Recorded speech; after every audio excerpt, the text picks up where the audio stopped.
Assalamualaikum warahmatullahi wabarakatuh. Salam sejahtera untuk kita semua. Masih di sini dengan Pak Budi. Dan untuk video kali ini kita akan membahas tentang materi kelas 11 yaitu materi jaringan hewan.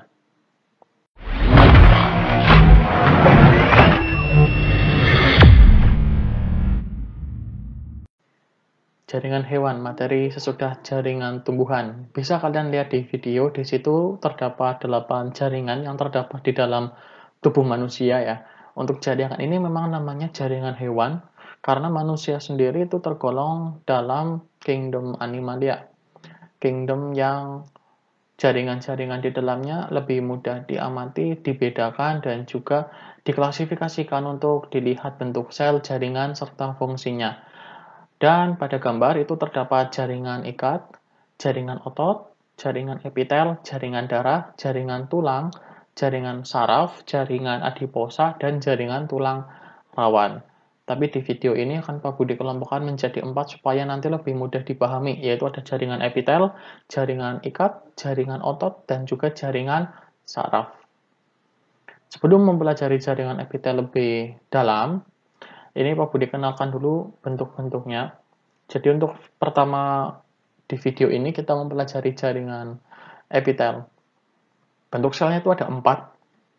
Ada yang bentuknya pipih atau dikenal dengan epitel pipih. Kemudian ada epitel kubus, bentuknya kotak seperti dadu. Epitel batang, bentuknya persegi panjang. Dan epitel transisi. Transisi itu bentuknya tidak beraturan. Kita cek lagi. Ada yang segi 5, ada yang seperti trapesium, ada yang segi 6. Pokoknya bentuknya tidak beraturan dan sulit diklasifikasikan untuk seperti ketiga bentuk sebelumnya, yaitu yang kubus, pipih, dan juga yang batang.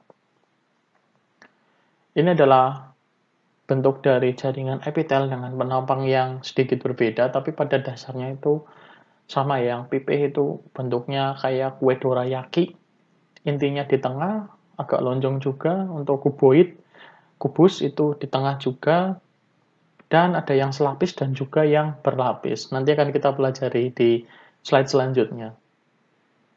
Nah, untuk jaringan epitel, itu peranannya yang pertama untuk perlindungan, karena dari kata epitel sendiri.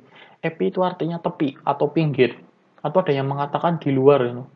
Jadi kalau ada jaringan epitel yang ada di luar organ, itu berarti fungsinya atau perannya menjadi perlindungan, untuk melindungi jaringan yang ada di bawahnya.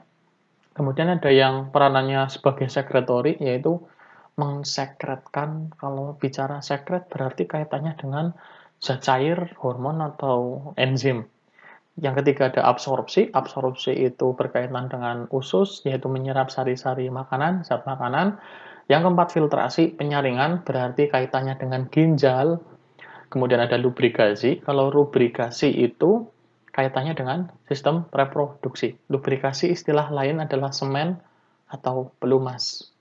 Yang terakhir sensori, berkaitan dengan saraf. Salah satu peranannya yaitu bisa kalian rasakan saat kalian menyentuh tangan, terasa dicubit ya sakit gitu. Nah itu epitel sebagai reseptor. Jadi ada sarafnya tetap di epitel. Oke, itu untuk peranan jaringan epitel. Terus tadi yang sudah Pak Budi jelaskan sekilas, jaringan epitel itu ada yang selapis dan juga ada yang berlapis. Selapis disebut dengan simplex, berlapis dengan kompleks. Untuk bentuk selnya, untuk yang pipih nama lainnya squamosa. Untuk yang kubus, nama lainnya kuboid. Untuk yang silindris, nama lainnya ada kolumnar dan juga ada batang. Dan yang terakhir, transisi atau transisional. Oke, yang pertama, untuk contoh epitel squamosa simplex berarti epitel pipih selapis. Bentuknya seperti pada gambar ini. Ditemukan di pembuluh darah, pembuluh limfe, selaput, pembungkus paru-paru, dan glomerulus ginjal.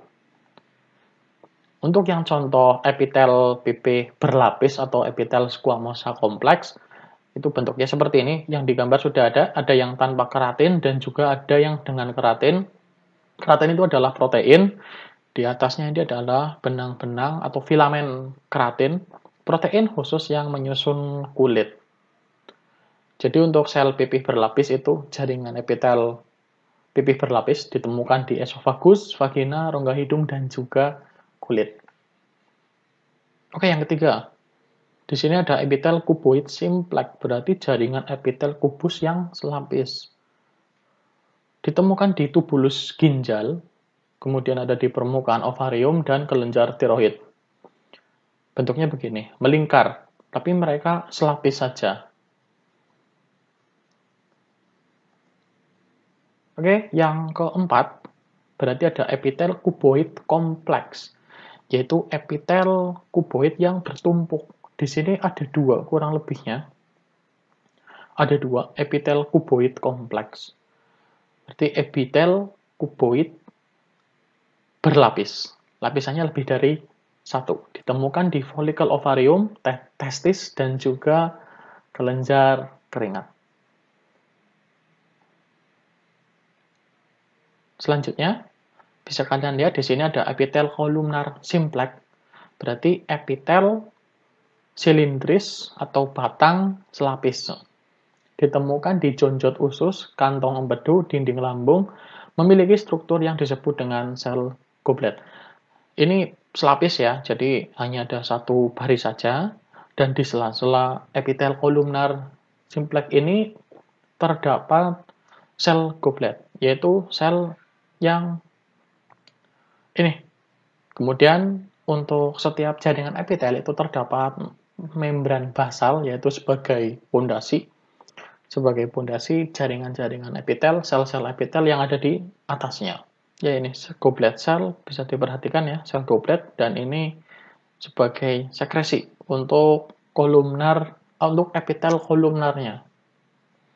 Jadi dipisahkan ya, ini udah ada garisnya, goblet cell, dan ini adalah sel-sel epitel selapis kolumnar atau silindris yang berfungsi sebagai sekresi itu. Kalau di usus berarti enzim. Selanjutnya, untuk epitel kolumnar kompleks, itu berarti bertumpuk-tumpuk ya. Bertumpuk-tumpuk, ya lebih dari satu lapis tentunya. Yaitu ditemukan di laring, faring, trakea, dan memiliki modifikasi silia yang disebut dengan epitel silindris berlapis semu. Jadi beberapa ada yang memiliki silia-silia ini, bulu-bulu halus. Khusus untuk epitel kolumnar kompleks, epitel silindris berlapis. Oke, selanjutnya ada epitel transisional, yaitu sel berlapis dengan bentuk dapat berubah-ubah, ditemukan di ureter kandung kemih, berkaitan dengan sistem ekskresi ya. Bentuknya tidak beraturan, tidak bisa dikelompokkan menjadi epitel squamosa, kuboid, dan juga epitel kolumnar, silindris atau batang. Oke, untuk penjelasan jaringan epitel, Pak Budi cukupkan dulu, supaya nanti kalian lebih mudah memahami dari video yang ini. Untuk video selanjutnya nanti akan Pak Budi buat terpisah, supaya nanti materi yang kalian cerna lebih mudah dipahami, dan kalau memang ada yang perlu ditanyakan, silahkan ditanyakan di kolom komentar. Kalau memang ada kesalahan dalam penyampaian, ada masukan, juga ditambahkan saja di kolom komentar, nanti akan Pak Budi perbaiki di kolom deskripsi. Untuk pertanyaan, tentunya akan segera Pak Budi jawab sebagai proses kalian belajar juga melalui media-media, yaitu media yang Pak Budi pakai, yaitu media YouTube. Oke, cukup sekian untuk video kali ini, dan tunggu video selanjutnya.